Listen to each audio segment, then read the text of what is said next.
The causes of chronic ulcers in leg. So what are the different causes here? Before understanding the different causes, let me tell you what is chronic ulcer exactly. The ulcer which has no tendency towards healing is a chronic ulcer. So ulcer with no tendency towards healing. And what are the features of a chronic ulcer? Chronic ulcers, most of the time they are painless because of chronic less inflammation. And there are few chronic ulcers which are actually painful, but in general they are painless. And most important feature is the floor of the ulcer. Okay, the floor of the ulcer is actually covered by a pale granulation tissue. In active ulcers, it is actually covered by reddish granulation tissue, active granulation tissue. But here it is covered by a pale granulation tissue.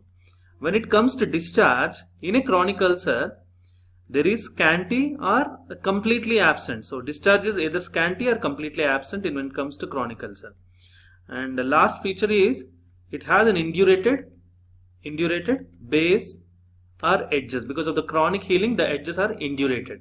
So these are different features of chronic ulcer.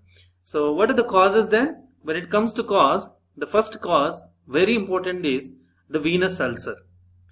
So in this, the venous ulcer is commonly seen in age group that is 40 to 60 years, and the common cause of venous ulcer is varicose veins, right? Varicose veins. And what is the location of a venous ulcer? Just remember this: in and around medial malleolus. So in the exam, in the question, if they mention there is a non-healing ulcer on the medial malleolus aspect, then suspect a venous ulcer. Okay, so because it is mainly found in the lower part of leg on the medial side, that is medial malleolus most of the times. Before development of ulcer, the patient notes some discomfort in the area of ulcer. Discomfort or sometimes tenderness, pigmentation or eczema. All these are seen. Then later it is followed by the development of the ulcer. And because being a chronic, most of the times it is painless. At the time of onset it might be painful, but it is painless at the end. And when you look at the ulcer, the characteristic feature of venous ulcer, it is shallow and it is a flat ulcer. What is this? Venous ulcer is either shallow or flat. So the next variety is arterial ulcer. And in arterial ulcer, it is rare in comparison to the venous ulcer. And what is the reason for arterial ulcer? It is peripheral vascular disease. PVD or peripheral vascular disease causes arterial ulcer. And when it comes to location, it can be seen anywhere because digits are commonly involved. To be more precise, the lateral aspect of the leg is commonly involved, that is the lateral malleolus. But this is not a dictum. It can involve any part of the leg. And how to detect this patient? Before the development, the patient will have a history of intermittent claudication. Intermittent claudication is a characteristic of before development of arterial ulcer. And the patient may also notice some discomfort in the toes. Discomfort in the involved toes. And how the lesion looks, these are a bit painful. Arterial are painful, ischemic pain. And when you look at the ulcer, these are punched out ulcers. Punched out ulcers. This is just a comparison between venous and arterial ulcer. As I already told you, age group, yes, here also it is an old age group. 40 years, varicose veins is the cause here, peripheral vascular disease is the cause, involves mainly the medial malleolus. This involves, yes, lateral malleolus, but any part of the leg. The predisposing features and painless and painful. Shallow and flat ulcer is venous ulcer. Punched out lesions are arterial ulcers. So arterial and venous ulcers are the two common causes, and other causes include the congenital AV fistula. And when it comes to congenital AV fistula, it's a rare condition. Sometimes the ulcers are seen in this disease, and the fourth cause is Bazins disease. So let us understand a bit more about Bazins disease. So the other name for Bazins disease is erythrocyanoid ulcer. What is this? It is an erythrocyanoid ulcer, and this disease is exclusively limited to young women. One take home is Bazins disease or erythrocyanoid ulcer is commonly seen in young women. And how it develops, let us see. Actually, there are perforating arteries which are coming from Actually, this the Bazins disease involves ankle of the leg. So just remember this one point: ankle of the leg is involved, and young women are more commonly involved. You know the other name. But after this, what happens? So what is the blood supply of the ankle of the leg? Blood supply is from the perforating branches of posterior tibial artery and peroneal arteries. So posterior tibial and peroneal arteries, they give perforating arteries to the ankle of the leg. What happens in Bazins disease? These perforating arteries, they are either absent. If present, they are very small. So this very small or absence of the perforating arteries, they actually cause low grade ischemia. Okay, not complete ischemia, because there are some anastomosing or collateral branches which supply in its absence. So there is a low grade ischemia of whole ankle region. So whole of the ankle is involved. So there is low grade ischemia. See, this low grade ischemia produces small, superficial, painful nodules. So what do they do? Because of the low grade ischemia, there is small, superficial, painful nodules. Later they form ulcerations. So Bazins disease is simple because of the small or absent perforating arteries which are actually supplying the ankle of the leg. But one take home is it is exclusively seen in young women. Along with this, women with Bazins disease have abnormal sensitivity of ankle skin to temperature changes. As I already told you, ankle skin and ankle region is involved. Because of the chronic ischemia, in cold weather, the ankles become blue and they become tender, and in hot weather, they become hot, yes, edematous, swollen and painful. So this is the presentation of Bazins disease. Next is gummatous ulcer. Gummatous ulcer is actually an infective ulcer, but the pathology is not infection here. It is actually seen in tertiary syphilis. Okay, tertiary syphilis. Gummatous ulcer mainly involves oral cavity mucosal tissues. Very rarely it also involves the subcutaneous tissue, that is the subcutaneous base of tibia. So where do you see a gummatous ulcer? It is seen in subcutaneous base of tibia when it comes to leg, because we are discussing causes of chronic ulcers in leg. So to be specific, gummatous ulcer is a lesion of tertiary syphilis and it is seen in subcutaneous base of tibia. And how does the ulcer look? Ulcer looks with a punched out, okay, punched out flow, that is punched out ulcer with, this feature is important, you need to remember this, wash, leather, slough. Okay, when you look at the floor, you see wash, leather, slough when it comes to gummatous ulcer. Then what is the next cause of chronic ulcer in leg? That is martorell's ulcer. The other name for martorell's ulcer is hypertensive ulcer. And this ulcer is actually seen in old age. And let us see the pathogenesis, why this martorell's ulcer is seen. Hypertension is mainly because of atherosclerosis of the blood vessels, right? Because of the atherosclerosis of the blood vessels, narrowing of the blood vessels occurs, and this leads to hypertension. So this atherosclerosed vessel, sometimes what happens, undergoes sudden obliteration. So the sudden obliteration of atherosclerotic vessel, mainly the end arteriole, I am not talking about the complete vessel, sudden obliteration of end arteriole. This leads to, because end arteriole supplies a limited area of the skin, so this leads to necrosis of a patch of skin, and the specific nature of this disease is it occurs bilateral and it mainly involves skin on the back of calf.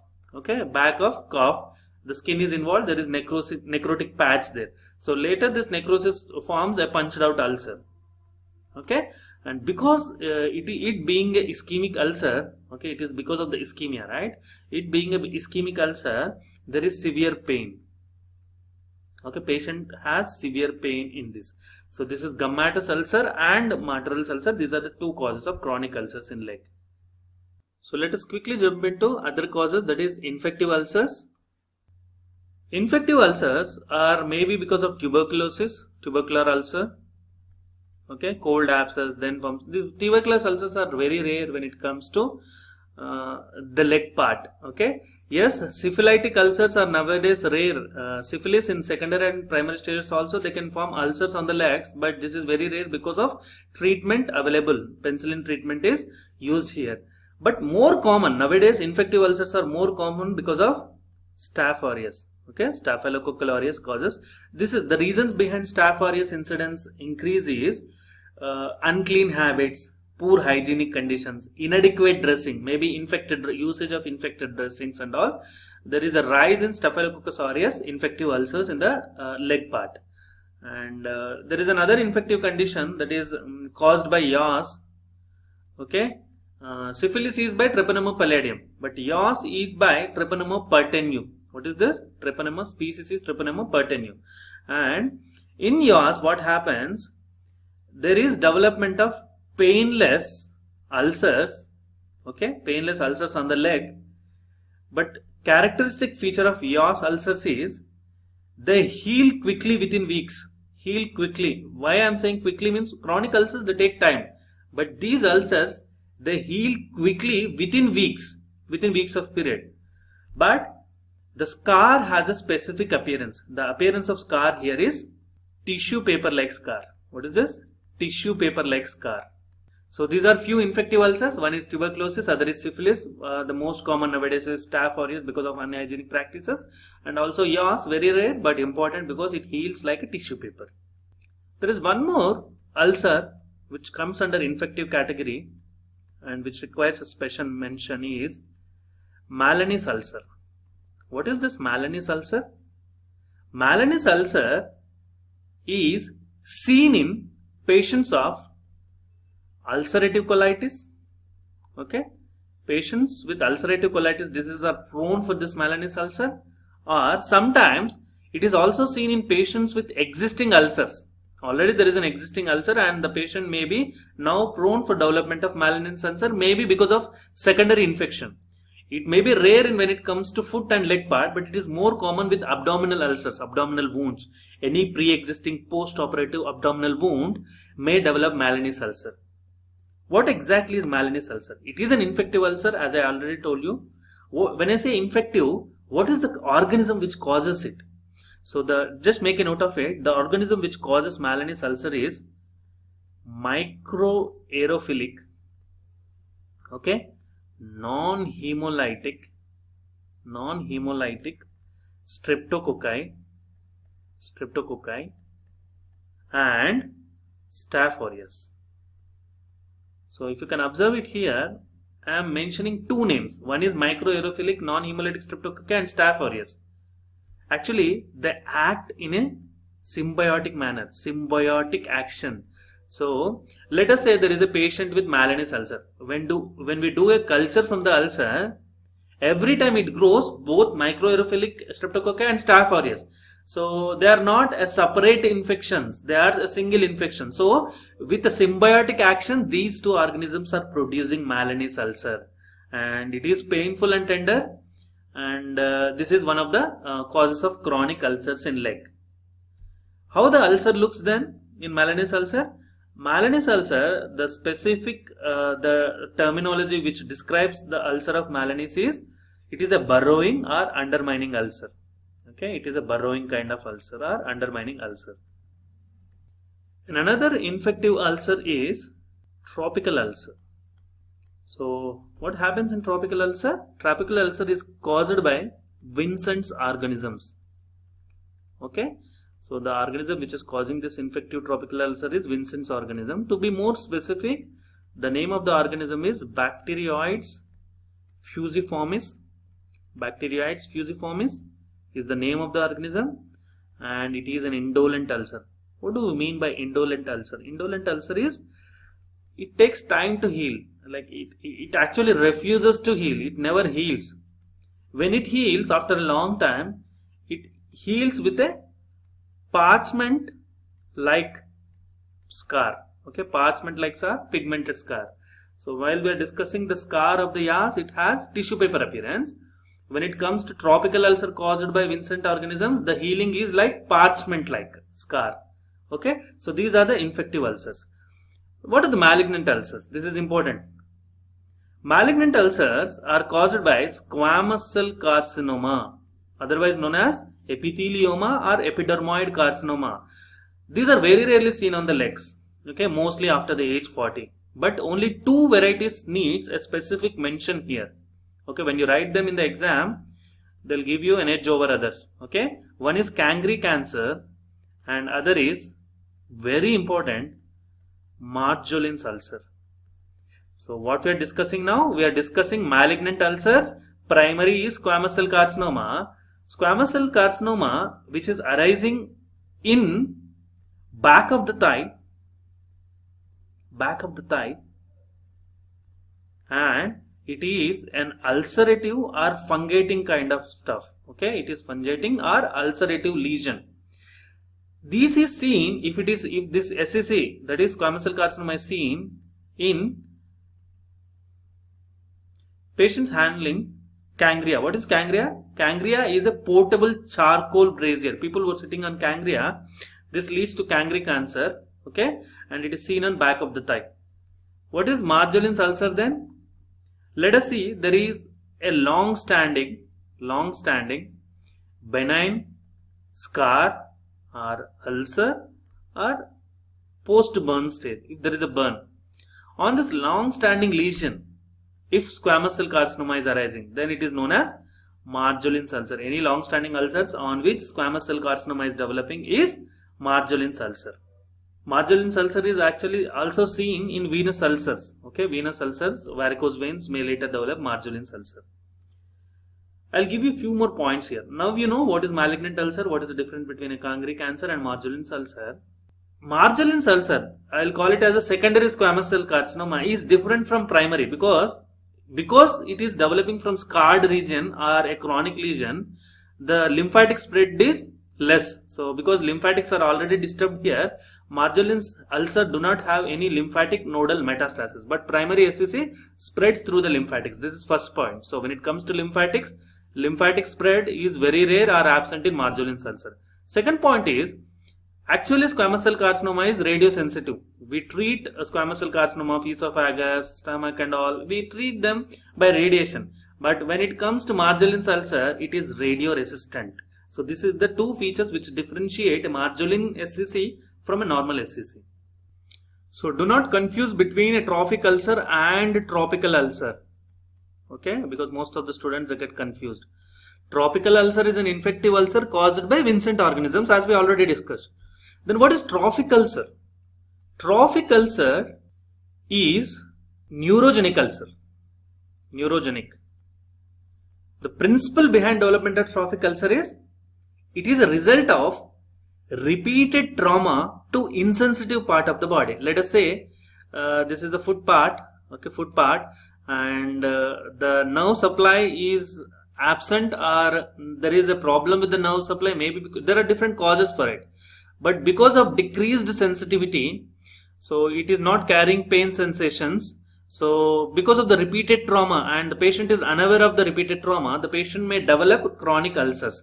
So to remember it easily, trophic ulcers are also a category is bed sores. Bed sores are a type of trophic ulcers. And what are the parts which are involved in trophic ulcers?